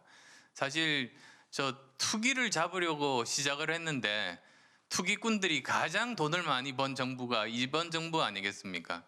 그리고 부동산 정책을 만드는 청와대 실무를 담당한 책임자들이 또 돈을 가장 많이 번 정부가 그렇게 돼버렸습니다. 그래서 어쨌든 지금 재건축 재개발에 대해서는 허용을 해야 된다 말씀하셨듯이 그렇게 부지가 많지를 않아서요. 근데 그것 이외에도 이제 우리가 쓸 수 있는 그런 부지들이 저는 있다고 봅니다. 뭐 아주 작은 규모긴 하지만은 국공유지 그러니까 나라가 가지고 있는 그런 토지라든지 또는 이전이 예정되어 있는 아주 구청사 건물이 있는 그런 부지라든지를 포함해서 지금 현재 공덕동 가보시면 지하철역 위에 거의 한 30층 빌딩이 서 있습니다. 그런 식으로 사실 지하철 상부 공간에 건축을 할 수가 있는 거거든요. 그렇게 되면 거기에 대해서는 사실 따로 땅값이 들지를 않습니다. 마치 토지 임대부 주택 같은 것들을 지을 수가 있고요. 또 그것 이외에도 신촌역 같은 데를 가보시면 거기는 지하가 아닌데 또 그 위에 그 집을 지을 수가 있습니다. 그러면 거기도 역시 마찬가지로 그냥 상부 공간을 비워놓는 것보다는 굉장히 많은 수의 주택을 공급할 수 있는 그런 방법입니다. 또 제가 공약에 지난번에도 한번 말씀을 드렸고 아직 이번에 대선에서는 발표는 안 했습니다만 저 경부선 그 용산에 있는 그쪽을 지하화를 하게 되면 굉장히 넓은 부지가 나옵니다. 그러면 거기를 제대로 개발을 해서 여러 가지 뭐 벤처 단지 포함해서 주거 복지를 청년들에게 주거 복지 혜택을 주는 것부터 여러 가지 다양한 용도로 쓰면서 주택 가격 안정에 공헌할 수 있다고 생각합니다. 예, 고맙습니다. 예, 추가 질문을 제가 하나 좀 드리고 싶은데 아까 보유세는 유지하고 양도세를 인하하는 방안을 말씀하셨는데 종부세 관련해서 사실 관심이 많습니다. 윤석열 후보 같은 경우는 재산세 합산하는 방안을 추진하겠다고 한 적도 있는데 혹시 종부세 관련해서는 좀 정리된 입장이 있으십니까? 종부세가 원래는 그 부유세로 시작했지 않습니까? 근데 지금은 집값도 오르고 그리고 공시지가가 오르면서 동시에 두 개가 이렇게 오르는 바람에 사실 둘 중에 하나만 올려도 부담이 큰데 세율과 공시지가가 둘 다 오르니까 이 부담이 엄청나서 부유세가 아니라 중산층까지 다 내는 그런 세금이 돼버린 게 저는 가장 큰 문제라고 봅니다. 그래서 최소한으로 할 수 있는 것은 다시 예전에 그 원래 취지 부유세 그래서 대상자가 국한된 그런 세금으로 만들든지 아니면 뭐 전체적으로 통합해서 이런 그 자산세의 일부로 관리를 하든지 뭐 그런 방법들밖에는 없지 않나 싶습니다. 네, 감사합니다. 최근에 그 대선에 남은 기간 동안 여러 가지 변수 중에 하나로 떠오르는 게 배우자 리스크입니다. 윤석열 후보에 이어서 최근에는 또 이재명 후보 배우자 리스크가 부각되고 있고 관련 수사 관련해서도 문제가 많이 제기되고 있습니다. 이 부분에 관련해서는 세계일보의 조남규 부국장께서 질문해 주시겠습니다. 예, 우리 안 후보님이 가장 편하게 답변하실 수 있는 질문 같은데요. 여튼 최근에는 이제 이재명 후보의 그 부인 공무원 사적 동원, 법인카드 유용 뭐 이런 의혹이 있었고요. 앞서서는 이제 윤석열 후보의 부인의 무속 논란이나 처가 재판 중인 처가 리스크들이 불거졌는데 저는 개인적으로 이런 것들이 지금 주요하게 취급된 대선이 굉장히 이례적인데 후보의 배우자 문제가 대선에서 이렇게 주요하게 거론되고 있는 이 상황에 대해서 어떻게 생각하시는지 좀 궁금하고요.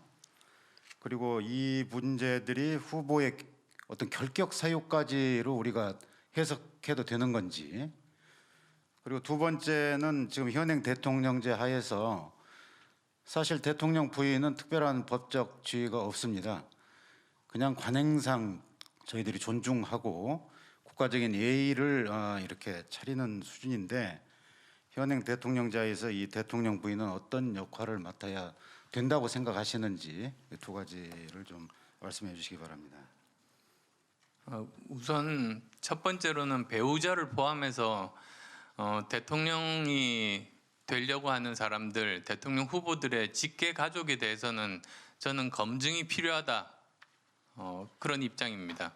지금까지 역대 정부들을 보면 결국은 그 자식 때문에 정부가 그 정권이 레임덕에 빠진 경우들이 몇 번 있었습니다. 그러니까 그만큼 저는 중요한 영향을 미치는 사람들이니까 최소한 이런 그 직계 가족들에 대한 검증은 필요하다. 저는 그렇게 말씀을 드리고 싶습니다. 그리고 뭐 결격 사유가 되는가에 대해서는 그건 국민들이 판단하실 목 아니시겠습니까? 그다음 두 번째로는 이 대통령 그 배우자가 법적인 지위가 없음에도 불구하고 세금을 굉장히 많이 지금 세금이 많이 거기 배정돼 있습니다. 그러니까 사실은 국가적인 업무를 수행을 해야지 그걸 뭐 사적인 용도로 쓰거나 이런 건 있을 수가 없지 않습니까? 그래서 가령 예를 들면 미국 같은 경우를 보면 대통령의 배우자들은 나름대로 어떤 하나의 주제 또는 한 분야의 아이들에 대해서 자기가 신념을 가지고 거기를 돌봐서 그 대통령이 미처 살펴보지 못하는 그런 사회적인 약자들에 대한 것 아니면 이런 정책들에 대한 문제 이런 것들을 보완해주는 역할들을 하는 그런 경우들을 많이 봤습니다. 그래서 저는 앞으로 이런 그 모범 사례가 우리도 나오는 게 우리가 선진국으로 한 걸음 더 도약할 수 있는 길이라고 생각합니다. 예, 아주 뭐 현안에 관련한 그 어려운 질문들 또 좋은 답변 감사합니다. 잠깐 쉬어가는 차원에서 우리 안 후보 옛날 이야기 잠깐 여쭤볼까 합니다. 그 학교 다니실 때 그 집 옥상에서 그렇게 식물 같은 걸 잘 키우시고 예. 병아리도 뭐 키워서 장닭을 만드시고 예. 했다는 그런 걸 들은 바 있습니다. 근데 정치권에 와서 정치 신이나 이 측근들 키우는 건 어떻습니까? 그 식물 키우는 거하고 비교하면? 아유 사람이 당연히 어렵죠. 저희 제 아이 키우는 것도 어려운데 직원 키우는 건 굉장히 어려운 일 아니겠습니까? 그 자꾸 뭐 주변에 측근이 없어 떠난다는 말도 있고 이래서 그때 식물 키우는 마음으로 잘 키우시면 또 부담을 좀 풀릴 수 있지 않을까 이런 생각입니다. 그러니까 제가 참 미안한 마음들이 사실 정치하면서 많이 들었던 게 아시다시피 제가 지금 3당의 위치에서 거의 10년째 사실 버티고 있는 것 아니겠습니까? 도중에 1년 정도 민주당을 개혁하기 위해서 그 김한길 공동대표와 함께 공동대표라는 그런 지위를 가지고 들어가서 노력을 해봤습니다만 제 역량 부족으로 당을 이렇게 바꾸기가 힘들어서 나와서 국민의당을 창당한 이후로 그러니까 제 정치의 거의 대부분을 3당으로 보냈습니다. 근데 처음에는 그 취지 우리나라에서 기득권 거대 양당 때문에 문제 해결이 안 되고 계속 싸움만 하고 정권 교체가 아니라 적폐 교대만 자꾸 반복되는 이 상황에 대해서 문제 의식을 가진 사람들이 이제 저와 함께 모였습니다. 그러다가 선거가 다가오면 여론조사를 해보면 이제 당선될 가능성이 굉장히 떨어지게 됩니다. 그렇게 되면 이분들은 사실 각자가 정치인인지라 자신의 꿈을 펼치기 위해서는 당선되어야 되지 않습니까? 그래서 거대 양당 중에 한쪽으로 그냥 가버립니다. 그러고 나서 거기에 누구 아는 사람이 있겠습니까? 그러니까 거기 가서 저 모든 분들이 그런 건 아닙니다만 이제 저에 대한 비판을 하기 시작하는 거죠. 그러면서 그 당 내에서 자기의 존재감을 쌓고 자기 입지를 만드는 겁니다. 그 사람이 할 수 있는 건 그것밖에 없어서. 근데 저는 뭐 그런 이야기를 들었다고 해서 제가 거기에 대해서 어떤 한마디나 비판도 하지 않았습니다. 그 이유는 제가 좀 더 좋은 정치 환경을 만들어 주었다면 저 사람들이 떠나지 않았을 텐데 내 역량이 부족해서 여건을 잘 못 만들어 준 것에 대한 저 미안함이 있습니다, 사실. 그래서 그렇게 뭐 저에 대해서 본인이 그 당에서 입지를 굳히기 위해서 저에 대해서 비난하고 하는 것에 대해서 오히려 미안한 마음으로 그냥 아무런 대꾸도 하지 않았었던 겁니다. 이 관훈 토론이 뭐 여러 가지 신뢰를 얻고 있고 또 주목을 받는 이유 중에 하나가 후보께서 자기 생각을 충분히 말씀할 수 있는 기회를 드리는 것이기도 합니다. 그렇지만 또 한정된 시간이 있어서 조금 속도감 있게 답변을 해주시기를 기대를 하겠습니다. 그리고 우리 패널 분들도 질문을 좀 압축해서 해서 궁금해하는 분도 한 질문들이 많고 또 플로어에서도 좋은 질문들이 와 있습니다. 그래서 가급적 소화할 수 있도록 조금 진행을 조금 속도를 높이도록 하겠습니다. 지난 첫 방송 토론회에서의 최대 뭐 성과이자 또 우리 안 후보 같은 중도 노선이 필요한 걸 보여주기도 했던 국민연금 개혁에 대한 잠정 합의가 있었다는 이야기도 있었습니다. 그래서 이번에는 국민연금에 관련해서 우리 고혜경 선임기자께서 질문하겠습니다. 네, 어제 심상정 후보가 제일 먼저 연금 개혁안을 내놨습니다. 일단 보험료를 3에서 4%포인트 정도 올리는 방안을 제시를 했는데요. 그러니까 안 후보님이 생각하시는 연금 개혁의 큰 틀도 더 내고 덜 받는 식이 되는 겁니까?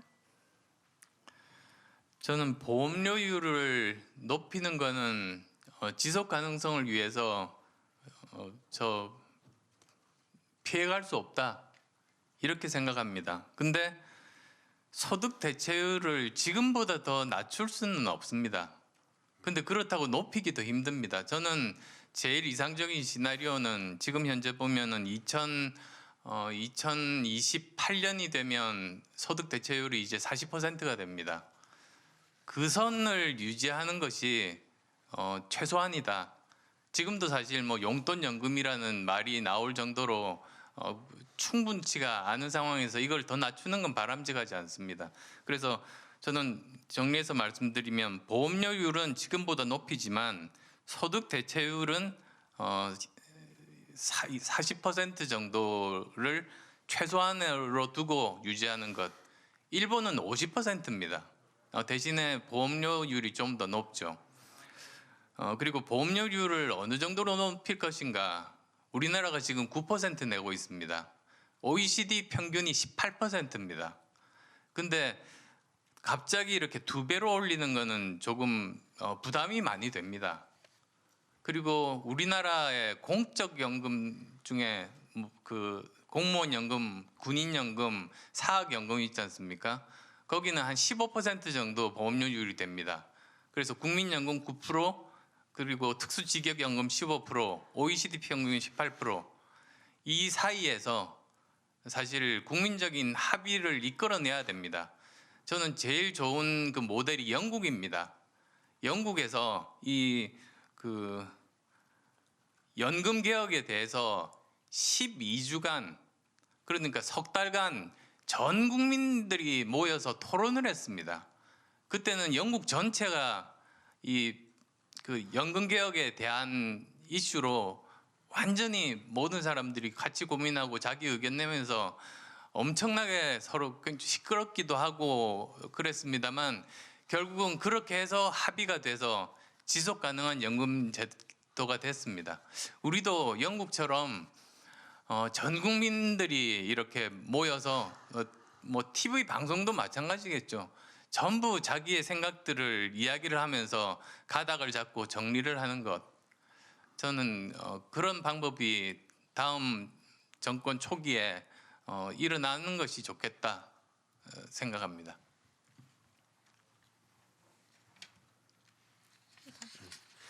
예, 감사합니다. 다음은 그 최근에 윤석열 후보의 선제 타격론이나 또 사드 추가 배치론 등의 입장이 나오면서 외교안보 문제가 또 대선의 주요 이슈가 되고 있습니다. 이 관련해서는 세계일보의 전환기 부국장께서 질문해 주시겠습니다. 후보님은 지난달 28일 서울 외신기자클럽 초청 간담회에서 문재인 정부의 그 대중국 산불 정책, 이른바 사드를 추가로 배치하지 않겠다, 미국 중심의 미사일 방어 체계에 편입되지 않겠다, 한미일 군사 협력에 불참하겠다, 이런 산불 정책과 관련해서 이거를 대한민국의 자주성을 해치는 잘못된 정책이다, 이렇게 입장을 밝히셨는데, 지난 5일에는 SNS에 소모적인 사드 추가 배치 찬반 논쟁보다는 한국형 미사일 방어 체계 완성이 더 급하다는 입장으로 다소 물러서는 듯한 그런 모습을 보이셨습니다. 사드 추가 배치에 대한 생각이 바뀐 것입니까? 전혀 아닙니다. 그게 물러선 것도 아닙니다. 저는 우선순위를 말씀드린 겁니다. 지금 현재 수도권 방어가 제일 중요합니다. 그런데 아시다시피 지금 수도권 방어가 거의 되고 있지 않습니다. 사드도 수도권을 이렇게 보호할 수는 없습니다.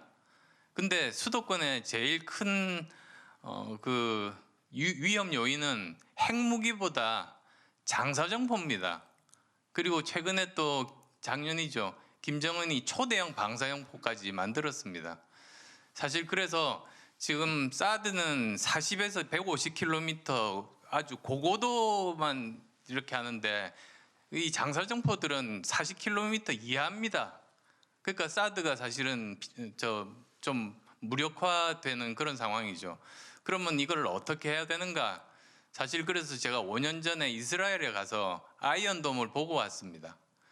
그래서 아이언돔 같은 것들을 먼저 만들어서 수도권은 장사정포로부터 안전하게 하는 것이 최우선순위라고 5년 전부터 저는 주장해 왔었거든요. 뭐 다행히 늦었지만 이제 보니까 한국형 그 아이언돔을 지금 개발 중이라는 그런 이야기를 들었습니다만 어쨌든 그게 2020년 후반에 만들어진다고 하니 하루빨리 거기에 이제 총력을 집중해서 만들어야 되는 그 문제가 있고요. 그 다음에 또 우리가 지금 또 LSAM을 지금 개발 중이지 않습니까? 그게 아마 빠르면 내년, 늦어도 또 2024년에는 나올 겁니다. 물론 그게 거기는 40에서 70km니까 사드의 이 아래 하단 정도 방어를 합니다만 우선은 그런 것들부터 먼저 완성을 해놓고 그 다음에 이제 그런 상황에서 사드에 대한 것들을 이제 토의를 하는 것이 그것이 옳은 방향이다 생각합니다. 그럼 어떤 조건이 되면 사드의 추가 배치가 필요한 상황이죠? 사드가 그러니까 지금 현재 LSM 같으면 40에서 70km라 그랬지 않습니까? 예. 근데 또 뭐 더 잘 아시겠습니다만 LSM2 같은 경우는 40에서 150km니까 그거는 한국형 사드라고 볼 수가 있는 것 아니겠습니까? 예, 맞습니다. 아마 그 정도가 되면 우리나라에서 LSM2가 나올 것 같은데 예. 그게 우리나라 국방 예산에 굉장히 많은 돈을 들여서 지금 개발 중인데 그러면 또 구태여 그때 미국산을 살 필요가 있겠는가? 그럼 우리가 지금까지 국세 혈세를 들여서 만든 LSM2는 도대체 어디에 써야 되는가? 사실 그런 문제까지 고려해야 된다는 그런 생각에서 말씀드린 한국형 겁니다. 미사일 방어 체계가 구축되면 굳이 중국을 자극하면서까지 사드를 추가 도입할 필요는 없다는 생각이시군요. 저는 중국 자극 이전에 저는 주권 문제라고 생각합니다.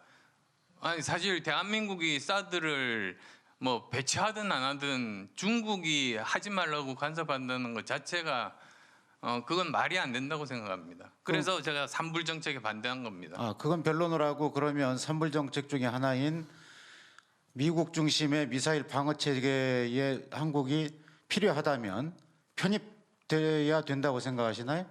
그건 전적으로 우리 국익의 국익을 극대화하는 방향으로 그 당시에 결정하면 되는 것이죠. 제가 삼불 정책을 반대했다고 해서 미국 MD 체제에 가입하자 그 말을 하고는 완전히 다릅니다. 저는 예.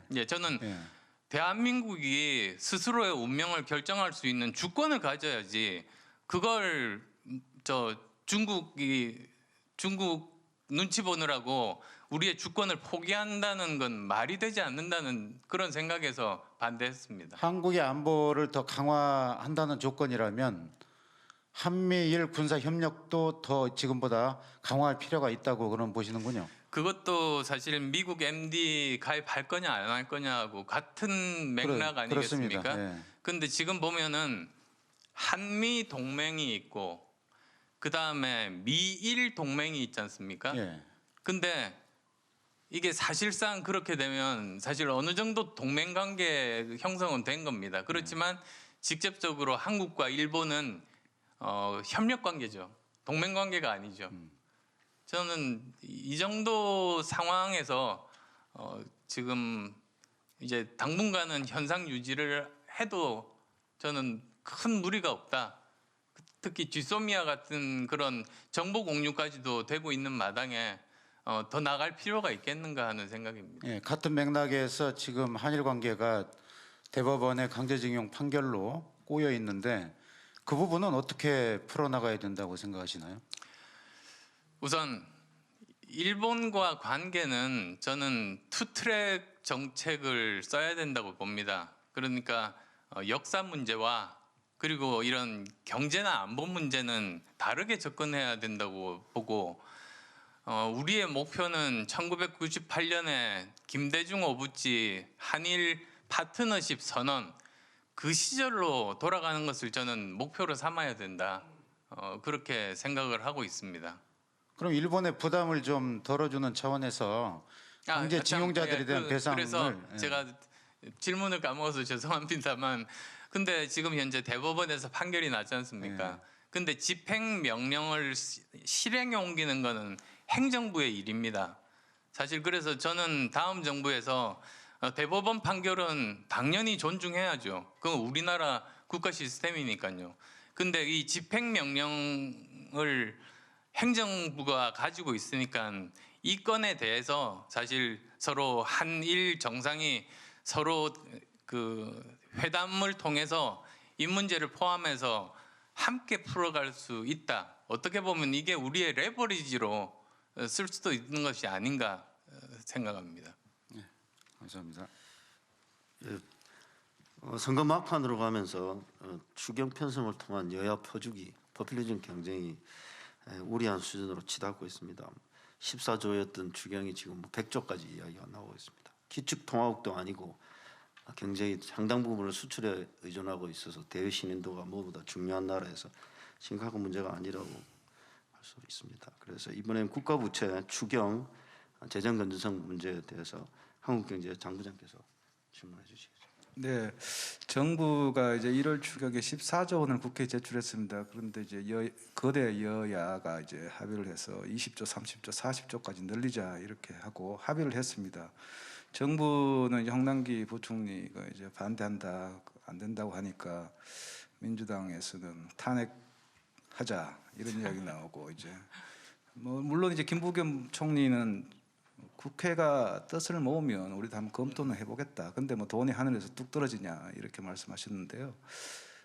안 후보님은 추경 정액에 대해서 어떻게 보시는지요? 해야 되지 않습니까? 다른 후보들도 다 저는 한다고 하는데. 추경을 국채를 발행해서 하는 것이 아니라 기존의 607조 작년에 통과된 그 내에서 저는 만들어야 된다고 생각합니다. 사실 거기 보면은 그 여러 가지 비효율적인 사업들도 굉장히 많습니다. 그래서 사실 1월 추경이라는 게 말이 안 되지 않습니까? 1951년 때 1월 추경 한 번 하고 지금까지 그런 적이 없었는데 1월 추경할 정도가 된다는 얘기는 그 작년 예산 편성할 때 한 달 앞도 못 내다봤다는 이야기니까 얼마나 그 무능한가를 나타내 주는 거라고 생각하고 저는 국채 발행해서 하는 것보다는 오히려 내부의 그런 사업 구조 조정을 통해서 이번 1차 추경에 필요한 돈들을 마련해야 된다. 정부도 허리띠를 졸라매야죠. 저는 그렇게 우선 첫 번째로 생각하고요.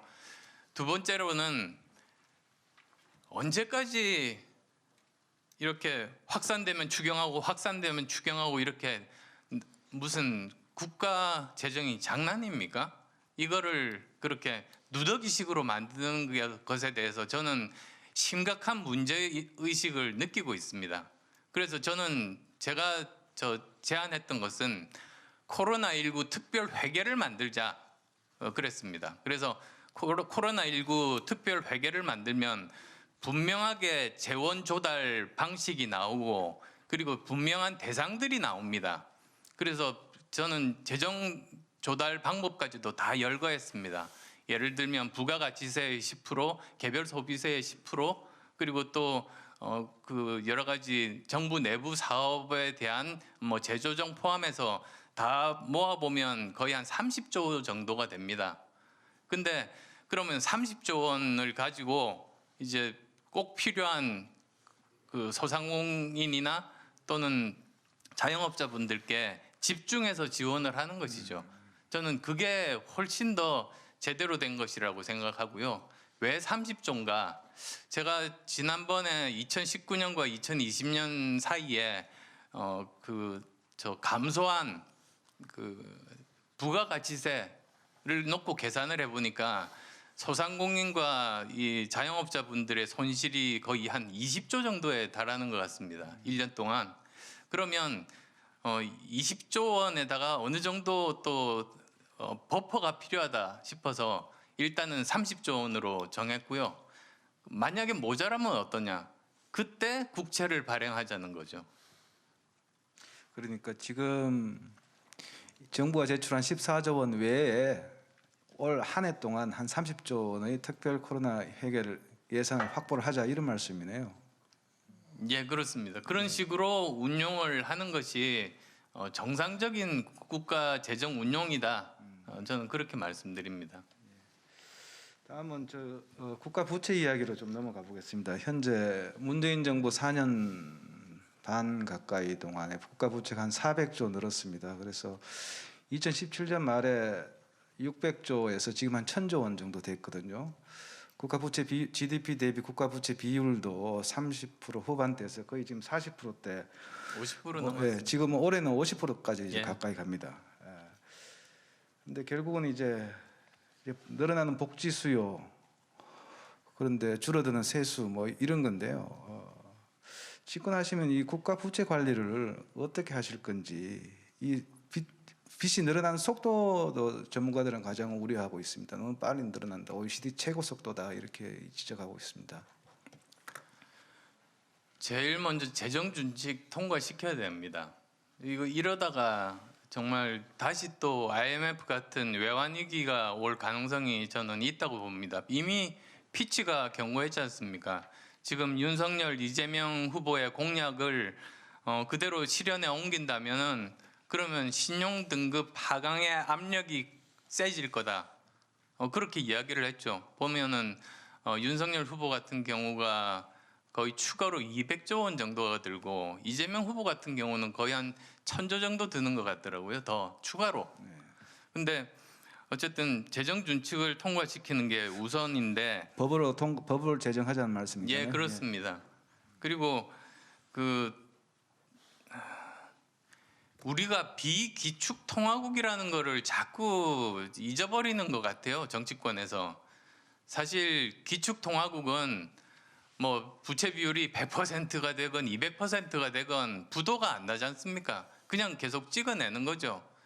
그래서 미국의 달러나 EU의 유로나 일본의 엔화 같은 경우.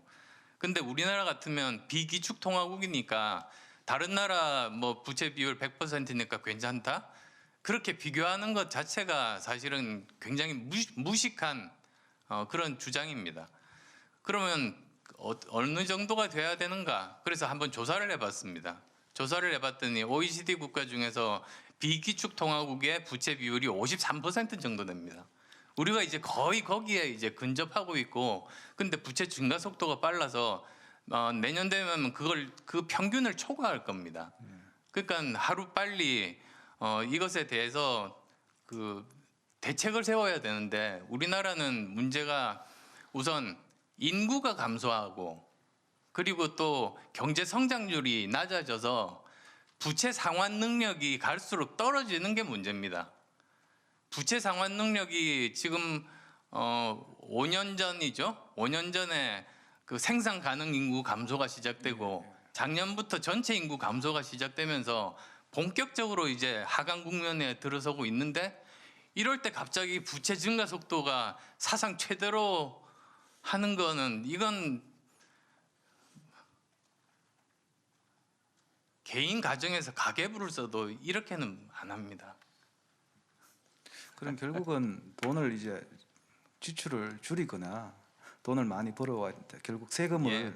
많이 걷어야 되는데 안 의원님은 지금까지 그 정책 기조로 보면 감세냐 정세냐 이런 걸로 볼 때는 좀 감세 기조에 좀 서 있는 것 같아요. 제가 볼 때는 정세를 우리가 해서 복지 수요를 충당하자는 것보다도 좀 감세를 하면서 기업들의 그런 성장성을 높이면서 거기서 세수를 많이 걷어서 성장을 통한 세금 확충 이런 걸로 이제 그런 철학을 좀 갖고 계신데 지금 정세 없는 복지라는 게 사실 굉장히 어렵고 한번 나간 지출 복지 공약 복지 지출을 줄일 수도 없는 거거든요.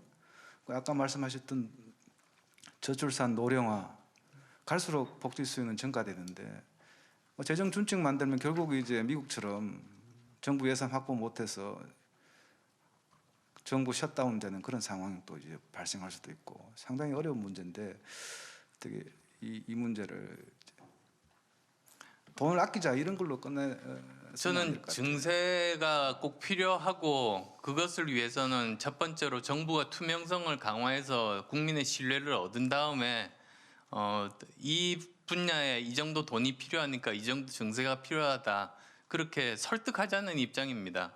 혹시 제가 감세를 하자고 잘못 알고 계셨다면 제가 신기술 투자에 대해서는 그 연구개발비에 들어가는 돈에 대해서는 그 일종의 뭐 감세죠. 사실 세제 혜택을 주자 그렇게 주장한 것인데요. 일부분입니다. 그리고 전체적인 기조는 사실 그 정부 투명성을 강화한 다음에 필요한 만큼 이제 증세에 대해서 국민적인 동의를 구하는 것이 옳다 그런 생각이거든요.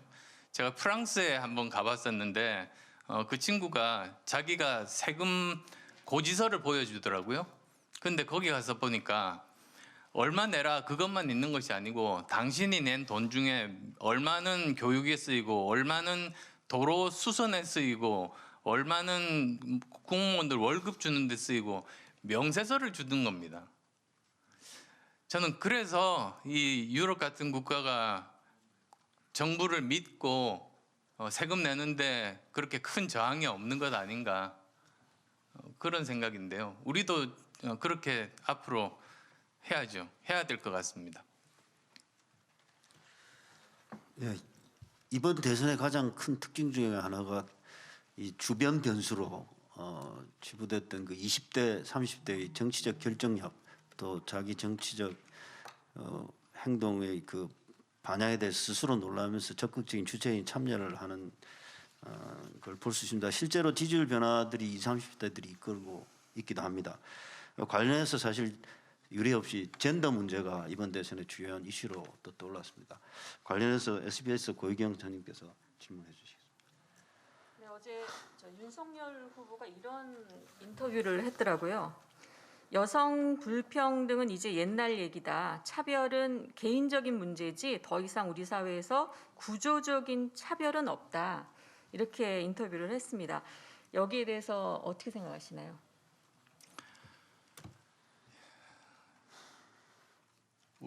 이런 말을 들은 적이 있습니다. 우리나라는 전 세계에서 유일하게 후진국에서 태어난 사람과 선진국에서 태어난 사람이 동시대에 함께 살고 있는 유일한 국가다. 그러니까 저희 아버님 세대는 우리나라가 후진국일 때 태어나셔서 나라를 이렇게 발전시키셨고 지금의 2030 세대는 선진국에서 태어난 아이들 아니겠습니까? 그러니까 여러 가지 생각도 틀리고 그리고 남녀관도 틀리고 그런 그 양성 평등에 관한 그런 환경도 굉장히 저는 틀리다고 봅니다. 그게 제일 저는 고민의 지점이라고 보는데요. 사실 어떻게 보면 그래서 더 미시적으로 접근해야지 거시담론으로 하나의 원칙을 가지고 전 세대를 덮어 씌우는 것은 저는 해결책은 아니다. 그렇게 생각합니다. 그래서 뭐 예를 들자면 지금 현재 그 기성세대들 가운데서는 기업의 임원 비율이라든지 또는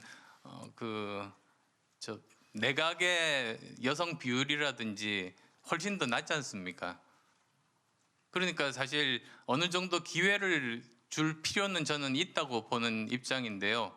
근데 또 20, 30대를 가보면 오히려 그 여성들이 더 많은 직종들도 굉장히 많습니다. 그래서도 저는 세대별로 촘촘하게 접근해야 되고 기본적인 그 방향은 양성평등을 이루는 쪽으로 그렇게 가는 것이 방향이 옳다는 생각입니다. 네, 청와대 비대화 문제, 대통령의 정황적 권력 문제는 늘 논의가 되어 왔었고 또 모든 후보들이 지금 청와대 축소, 권한 축소 등에 대해서 이야기를 하고 있습니다. 관련해서 우리 김정곤 한국일 의원께서 질문해 주시겠습니다. 후보님이 얼마 전에 청와대를 정부 청사로 옮기겠다는 공약을 말씀하셨습니다. 관련해서는 윤석열 후보도 비슷하게 공약을 하셨는데 결국은 지금 우리나라 정치권에서 가장 크게 문제가 되고 있는 게 정황적 대통령제에 대한 문제를 해결하자는 그런 취지고 청와대 중심 국정 운영을 지향하겠다라는 그런 의미로 읽히는데요.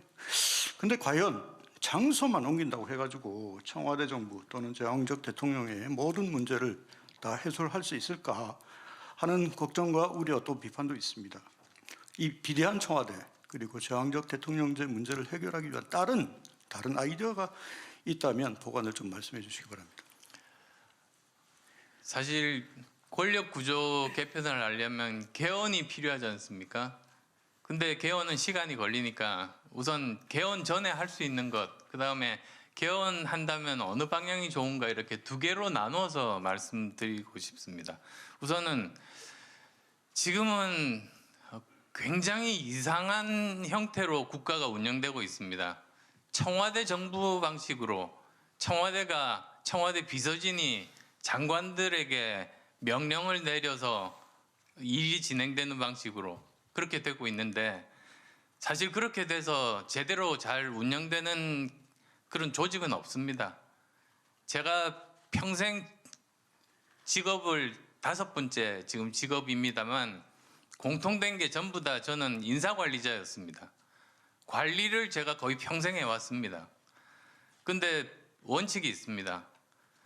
조직을 크게 나눠보면 이 보좌진 조직이 있고 그리고 이 부서장 각 부서가 있습니다. 실행 조직. 근데 보좌진에서 역할을 잘하던 사람이 부서장이 되면 제대로 잘 못합니다. 굉장히 불행해합니다. 그전에는 의견만 내면 됐는데 부서장이 되면 책임감이 너무 커져서 굉장히 불행해하고요. 반대의 경우 잘하던 부서장을 이 보좌진으로 앉히면 아무런 성과를 자기 손으로 못 만드니까 또 굉장히 불행합니다. 그게 제가 지금까지 조직 관리하면서 겪어온 일입니다. 그래서 이게 둘 다 잘하는 사람은 없구나. 제대로 역할을 분배하는 것이 옳다고 생각했습니다. 근데 지금 현재 대한민국은 전혀 그렇게 안 움직입니다. 오히려 청와대가 보좌진 기능을 하는 것이 아니라 거기서 결정을 하고 거기서 장관들에게 그냥 업무 하달을 하고 장관들은 아무런 권한도 없고 이런 상태로 가니까 뭐 제대로 될 리가 있겠습니까? 그래서 저는 이거 정상화는 뭐 헌법 개헌하기 전에 할 수 있다고 봅니다. 청와대 지금 현재 규모를 반으로 줄이는 겁니다. 그리고 철저하게 그 대통령에 대해서 보좌 역할을 해야지 뭘 나와가지고 자기 이름 걸고 인터뷰하고 비서진이 그런 비서진이 있습니까? 그 다음에 이 책임 장관, 책임 총리가 되어야 그 사람들이 자기가 책임감을 가지고 일을 추진을 하고 또 잘못했으면 책임지고 옷을 벗어야 되고 사실 책임과 권한의 크기는 같습니다. 그래서 권한을 준 만큼 또 책임도 주는 쪽으로 가야지 정상화될 겁니다. 그래서 모든 의사결정은 청와대 비서진이 아니라 이 그 국무회의에서 되어야 된다. 이제 그 말씀을 드리고 싶고요. 그리고 제왕적 대통령제. 왜 미국 대통령은 제왕적 대통령이라고 안 하는데 우리만 할까? 한번 이렇게 찾아봤습니다. 보니까 미국 대통령제와 대한민국 대통령제가 대통령이라는 이름만 갖고 완전히 다릅니다. 동명이인입니다. 왜 그러냐면 미국 대통령은 행정 권한, 이그제큐티브 파워 하나만 가지고 이제 미국을 경영합니다. 거기다가 또 견제를 상원, 하원 그리고 주지사, 막강한 주지사들로부터 견제를 받습니다. 그러니까 견제와 균형이 일어나는 거죠. 근데 대한민국의 경우로 보면 대한민국 대통령은 행정 권한뿐만 아니라 입법권도 가지고 있고 인사권도 가지고 있고요. 국회에서 통과 안 시켜도 자기가 인사할 수 있으니까. 미국은 안 그렇거든요. 그리고 또 그 예산권도 가지고 있고 감사권도 가지고 있습니다. 그러니까 이거 완전히 권력의 절대반지 갖고 있는 셈이죠. 미국 대통령과는 비교도 안 될 정도로 엄청난 힘을 다 가지고 있는 게 대한민국 대통령이고, 그러면 견제 세력이 있는가? 없습니다. 지금 현재 대통령 아래 국회가 있고 그 아래 지금 사법부가 있고 이런 꼴 아닙니까? 그 아래 감사원이 있고. 지난 총선 때 참 어처구니 없었던 것이 이렇게 후보자가 주장하는 게 그거더라고요. 제가 대통령을 보호하겠습니다. 그래서 저 사람이 국회의원이 도대체 무슨 일을 하는 건지 알고나 있는 사람인지 헌법은 한 번에 읽어봤는지 참 기가 막히더라고요. 그런데 당선됐습니다. 그래서 이런 것들을 고치려면 저는 그 권력 분산형 대통령제, 나중에 우리가 개헌을 한다면 임기 4년 중임, 이게 중요한 게 아니라 이 지금 대통령의 권력을 나눠주고 분산시키고 견제할 수 있는 기능을 만들고 그런 방향으로 가야 된다는 게 제 소신입니다. 예, 감사합니다. 토론 시작에 단일화 문제로 집중적인 질문하신 권태호 실장께서 너무 오랫동안 계신데 추가 질문 하나 준비된 거 하나 해주시죠. 예. 예. 문재인 대통령은 국민통합 차원에서 박근혜 전 대통령을 사면한 바 있습니다. 그러나 당시 국민 공감대와 수용 기간을 고려해서 이명박 전 대통령은 사면 대상에서 제외했습니다. 윤석열 후보는 집권하면 이명박 전 대통령 사면을 곧바로 추진하겠다고 말한 바 있습니다. 안 후보께서는 집권하시면 이명박 전 대통령을 사면을 추진할 의향이 있으십니까? 제가 지난 그러니까 뭐 두 분 다 감옥에 계셨을 때 저는 이렇게 주장했습니다. 상황을 살펴보니까 두 분 다 건강이 굉장히 안 좋으신 상황이더라고요. 그래서 감옥에서 돌아가시는 일은 이게 국민적인 불행에다가 국민 갈등에 굉장히 큰 도화선이 됩니다. 그런 일을 막기 위해서는 할 수 있는 방법은 사면은 사실은 대통령의 어떤 정치적인 결단이 필요한 일이니까 형 집행 정지를 하자고 주장했습니다. 형 집행 정지 요건이 이 법률에 이렇게 7가지인가 정해져 있는데 그 중에 하나가 70세 이상, 그리고 두 번째가 어떤 그 중병을 앓고 있을 때 이런 것들이어서 거기에 전부 다 해당이 됩니다. 그래서 저는 가능하면 두 사람 다 형 집행 정지를 하고 사면에 대해서는 그 다음 대통령이 국민적인 공론화를 통해서 대통령이 결단해서 할 문제다. 저는 그렇게 이야기를 했습니다. 근데 뭐 결과적으로 보면 박근혜 대통령은 사면하고 이명박 대통령은 형 집행 정지도 아니고 그냥 그대로 지금 있는 형편인데요. 저는 우선은 제가 형 집행 정지부터 하겠습니다. 그리고 사실 이건 특사는 보통 일반 사면은 그 사면위원회에서 결정을 합니다만 특별 사면은 보통 대통령 결심입니다. 근데 이런 경우에는 저는 그 사면위원회를 통해서 국민적인 공론화를 통해서 결정하는 것이 맞겠다, 그런 생각입니다. 예. 원래 예정된 토론 시간이 40분입니다. 11시 40분을 장 끝이 났습니다. 저희도 추가 질문이 있지만 토론의 시간을 지키는 게 좋을 것 같습니다. 더불어서 지금 추운 날씨에 와서 경청해 주신 프로의 질문이 4가지 정도 들어와 있는데 뭐 다행스러운 건지 일부 여기서 답변이 되거나 질문이 된 내용이 있고 한 가지 정도가 있습니다. 그래서 그래도 프로에 경청하신 분 참여하시는 게 좋을 것 같아서 4개 중에 한 가지 답변이 없었던 부분에 대해서 답변 질문을 받아볼까 합니다. 그 지금 이규진 선생님 혹시 계시면 예, 질문을 좀 제가 대신해서 읽을까요? 예, 신속한 진행을 위해서 전달해 주신 질문 내용. 이재명 민주당 후보 또 윤석열 국민의힘 후보가 대통령이 돼서는 안 되는 이유는 무엇이라고 생각하시는지 신랄하게 비판해 주시기 바랍니다. 마지막에 좀 그래서 아니 이것도 뭐 지금 단일화 문제도 걸려 있고 하니까 혹시 두 후보에 대해서 지적하거나 하실 내용이 있으면 말씀 좀 해주시죠. 제 장점을 말씀드리는 게 뭐 반대로 해석하면 또 그렇게 될 수 있을 것 같은데요. 우선 첫 번째로는 저는 회사를 만들고 돈을 벌어본 사람입니다. 다른 두 분은 세금으로 나눠주는 일을 했던 분들입니다.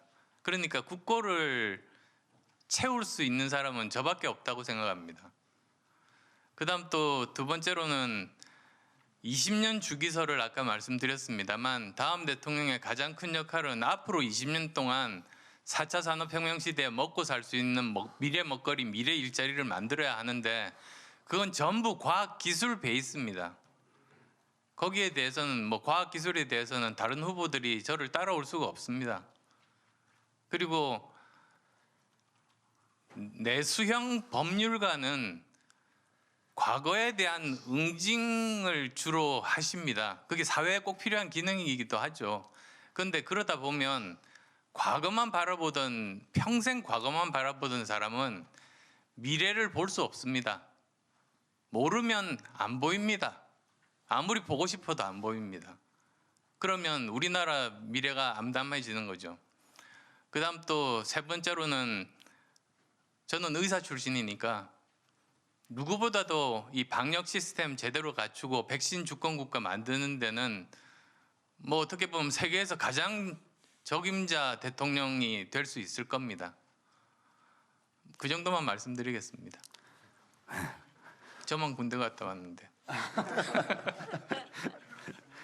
예, 이 추운 날씨에 이렇게 관훈 토론회 참여해 주셔서 끝까지 경청해 주신 프로에 계신 선배 동료 여러분께 감사드립니다. 또 쉽지 않은 질문도 포함되어 있었는데 성실하고 진지하게 끝까지 답변해 주신 안철수 국민의당 후보에게도 진심으로 감사의 말씀을 전합니다. 저희 때 와서 관훈 토론의 이 권위와 신뢰가 지켜주기를 기대하면서 저희들도 앞으로 더 열심히 하겠습니다. 광고 방송을 하자면 14일에는 심상정 후보 토론회가 있습니다. 더불어서 지금 사자 후보 토론회를 추진 중에 있습니다. 앞으로 관훈클럽 토론회가 한국 정치 토론 문화 그리고 좋은 정치를 바꿔나가는데 기여할 수 있도록 더욱 노력하겠습니다. 장시간 감사합니다. 네, 고맙습니다. 네.